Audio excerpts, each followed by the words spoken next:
Après avoir enregistré une première vidéo découverte sur la Lombardie, on va maintenant passer à une étude de rentabilité. On va comparer 3 villes en Lombardie et voir un petit peu quel est leur taux de rentabilité moyen, voir un petit peu l'évolution des prix du marché du B&B en Lombardie et voir si éventuellement ça peut être un bon investissement d'acheter une maison en Lombardie pour pouvoir la louer en B&B.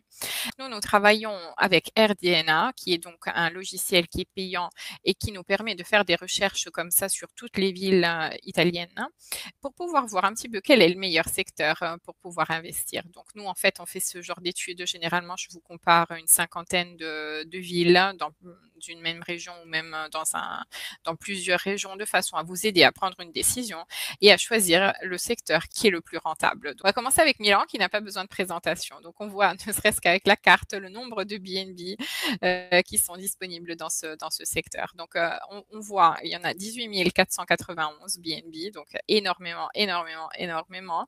On a par contre une rentabilité moyenne annuelle de 29 000 euros. Donc disons que moi je m'attendais à un petit peu plus vu, disons, la demande locale et vu le passage qu'il y a à Milan, on est quand même en augmentation sur le chiffre d'affaires moyen annuel. On est à plus 6%, mais disons que c'est pas énorme comparé à d'autres régions, par exemple, à d'autres secteurs. On voit également un taux d'occupation à 63%, ce qui est pas mal. Je vous dis tout le temps que moi, le plus que j'ai vu, c'est autour de 65%. On va jamais au-delà de 70. Après, ça, on peut avoir des exceptions, hein, mais disons, je les ai pas vus passer. Et on a un prix moyen à la nuitée de 140 euros, 41, un petit peu en baisse. Donc, ces données sont issues pour la majeure partie de Airbnb. On a VRBO et Bot, donc qui sont les deux autres canaux. Généralement, les B&B à Milan donc ont une chambre, donc seulement. Bon, ça se justifie, ça se comprend aussi vu le prix du marché. Certains ont 2 chambres. Donc après, ce que l'on peut faire aussi, généralement, ce que font les personnes, c'est que quand il y a une chambre, on met un canapé convertible, disons, dans le salon pour pouvoir augmenter le nombre de personnes qui peuvent dormir, disons, dans la pièce. L'évolution du marché, en réalité, est en tendance, disons, hausse, même si on est à moins 2% sur les 3 dernières années. Disons, un peu irrégulier, mais avec une tendance à la hausse. C'est quand même une ville qui perdra jamais trop, disons, de valeur parce qu'il y a quand même énormément de passages, que ce soit pour la partie professionnelle, que ce soit généralement pour visiter la ville, parce qu'il y a quand même des centres d'intérêt très renommés. La majeure partie donc loue des maisons entières, donc 89%, et très peu donc toujours loue la chambre. Donc c'est quand même disons une information forte qui est donnée par le marché, donc privilégier quand même la location d'un logement entier. La majeure partie donc reste une nuit ou 2 nuits. Alors on le sait que dans le secteur, c'est des courts séjours généralement en Lombardie. Donc vous avez généralement on y vient, on passe à Milan, on y passe 1 ou 2 jours.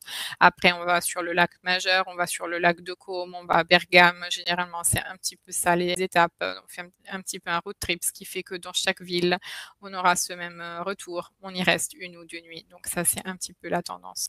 Le pourcentage d'occupation est en réalité assez régulier, malgré que normalement, il y a dans certaines régions touristiques, on a vraiment une baisse au niveau de l'hiver, alors que là, on reste quand même stable parce qu'il y a quand même majoritairement toujours quelque chose à faire à Milan. Malgré tout, au niveau du prix, on a quand même une baisse, disons au mois de janvier, mais sinon, généralement, on est toujours autour de 1 000 euros par mois, disons, en moyenne. Donc, cela veut dire qu'on a tous les types de B&B compris, donc les petits appartements, ceux un petit peu plus luxueux. Donc, c'est toujours une moyenne de tout ce qu'il y a sur le marché.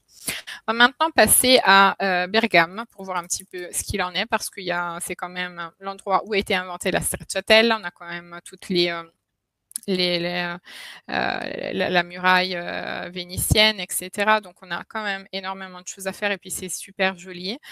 Généralement, tous les B&B sont en Bergamo Alta, donc la partie médiévale.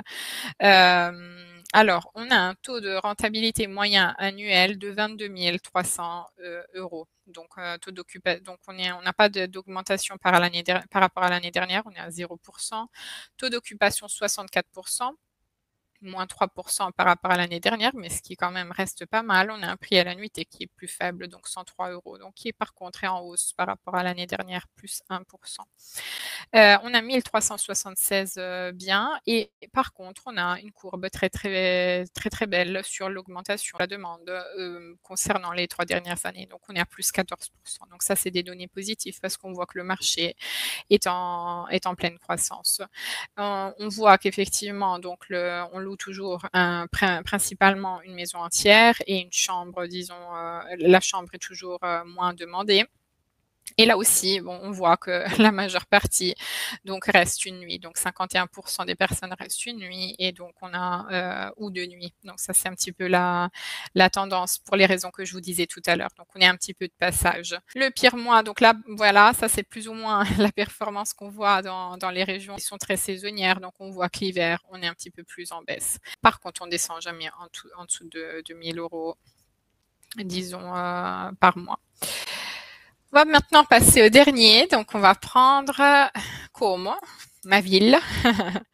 Donc, qui en réalité n'est pas la ville qui a le plus de rentabilité par rapport à sur le lac parce qu'on a j'ai fait une étude il y a quelque temps pour un client. On a pu voir qu'il y avait des villes à plus de 40 000, 50 000 €, disons, de rentabilité moyenne. Donc là, on est plutôt sur une location, disons, un tourisme de luxe, donc haut de gamme.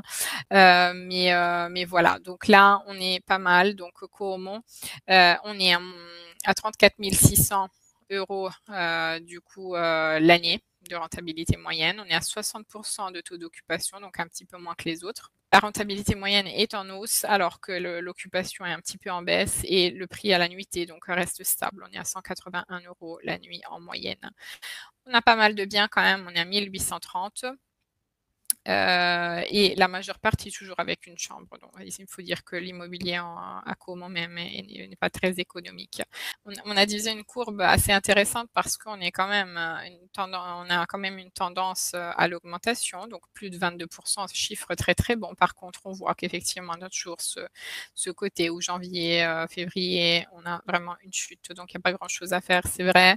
Nous, on le voit en fait quand il y a les saisons touristiques sur place, donc c'est plein de touristes. Et puis après, il y a des mois où effectivement, même un petit peu novembre et comme ça, où il y a un petit peu moins de personnes et donc moins envie aussi d'être sur le lac parce qu'on a froid et parce qu'on a plutôt envie de privilégier l'intérieur ou les centres-villes.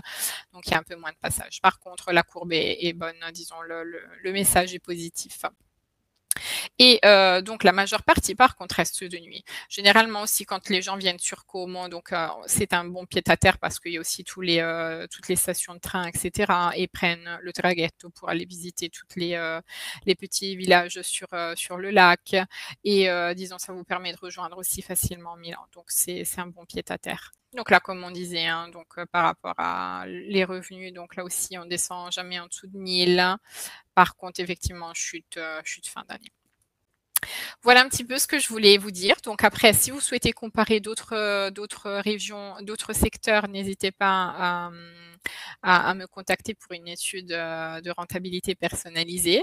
Je vous laisse découvrir aussi notre guide sur l'achat immobilier qui vous permet de recueillir un maximum d'informations et n'hésitez pas aussi à participer à nos webinaires gratuits sur l'achat immobilier. Et nous, on se retrouve à la prochaine vidéo. À bientôt!